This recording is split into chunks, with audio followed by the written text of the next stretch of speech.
நடிகர் திலகம் சிவாஜி கணேசன் மற்றும் மஞ்சுளா அவர்கள் நடித்திருப்பார்கள். அந்த பாடலில் ஒவ்வொரு வரிகளும் முடியும் பொழுது மே என்ற இடத்தில் முடியும்.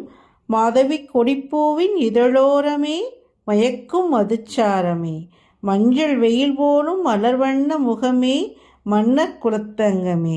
இந்த பாடல் முழுவதும் நீங்கள் கேட்டு பார்த்தீங்கன்னா தெரியும். ஒவ்வொரு வரிகளும் அந்த மே என்ற இடத்துல முடியும்.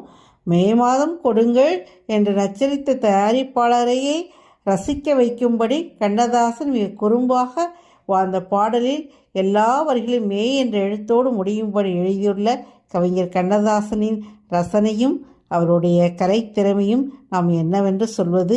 இந்த பாடலை கேட்கும்போது, காணொளியில் காணும்போது உங்களுக்கு கவியரசரின் நினைவு வந்தால் அதுதான் அவருடைய அற்புதமான நினைவலைகள். இதுபோல் பல பாடல்களின் ஒவ்வொரு பாடலுக்கும் பின்னணியிலும்